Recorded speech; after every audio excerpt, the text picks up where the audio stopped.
Bahwa abang akan menjadi kuasa hukumnya atau bagaimana nih bang? Iya, masih desas-desus. Itu masih berita-berita ini ya. Tapi kalau misalnya Hakim Eman Sulaiman minta saya sebagai lawyernya, saya siap.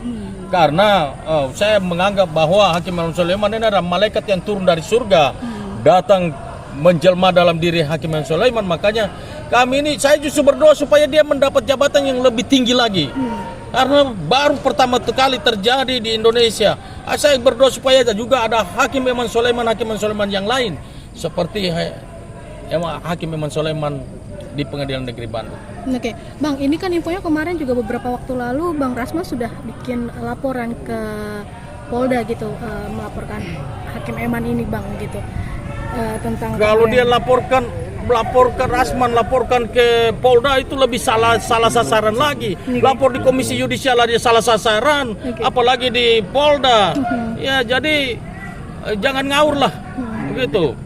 Ini kan soal Komisi Yudisial hanya mengadili etik, bukan soal putusan. Jadi iya, dipelajari dulu baik-baik lah, harus lari kemana laporannya. Dan saya kira nggak ada pelanggaran etik di situ. Apanya yang mau dilaporkan? Bang, tapi emang ada rencana kalau seumpamanya Hakim Eman ini minta bantuan ke abang dan abang sendiri akan siap menjadi tim kuasa hukum? 1.000.000% saya siap dan saya pasang badan untuk Hakim Eman Sulaiman. Siapapun saya lawan.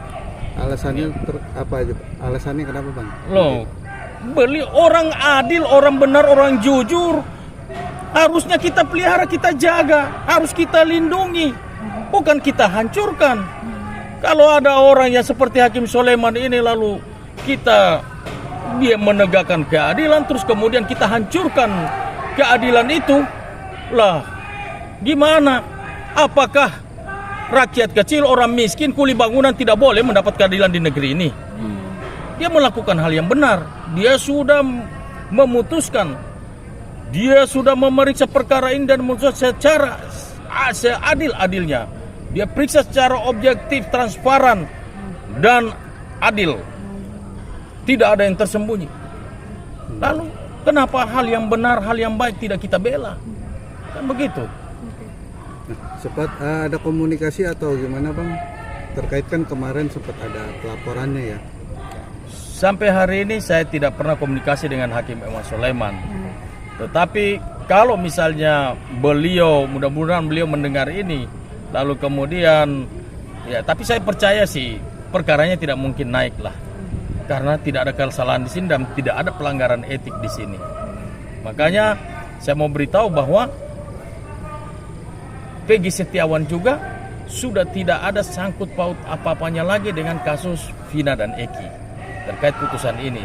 Dan putusan ini juga saya yakin-yakinnya 1.000.000% tidak akan diproses.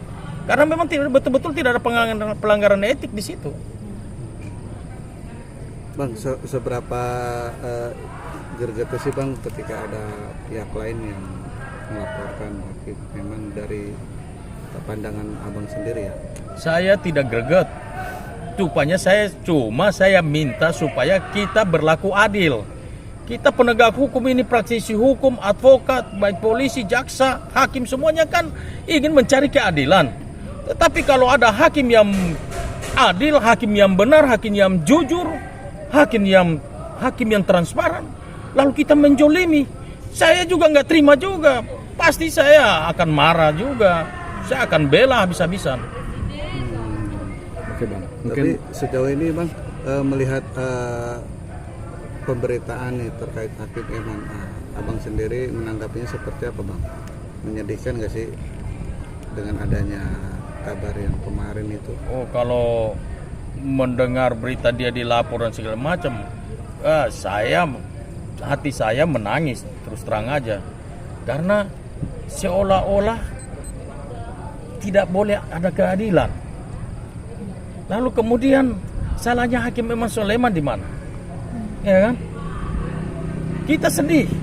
Orang benar dijolimi. Lalu apakah keadilan itu hanya punya orang kaya saja? Apakah keadilan itu hanya punya pejabat saja? Apakah keadilan itu hanya punya penguasa saja? lalu kuli bangunan tidak boleh mendapatkan keadilan. Nah, ini kan sangat pilu, sangat sedih kita lihat orang-orang yang seperti ini. Kalau memang tidak mau lagi ada pra-peradilan, tidak boleh, hapus saja. Kalau kau nggak mau menghargai putusan pra-peradilan, hilangkan saja pra-peradilan itu. Ngapain ada pra-peradilan? Kan gitu. Tapi Sejak dari awal saya mengenal beliau, waktu awal persidangan saja, lihat dari wajahnya beliau aja, wah ini hakim yang baik, hakim yang ramah, dan beliau sangat adil. Ketika beliau memimpin persidangan, dua-dua diberikan kesempatan yang sama. Waktu kita replik, duplik, semuanya dikasih kesempatan jam yang sama. Saya bilang ke teman-teman, pasti permohonan kita dikabulkan. Karena kita bela orang yang benar, orang yang tidak bersalah. Begitu.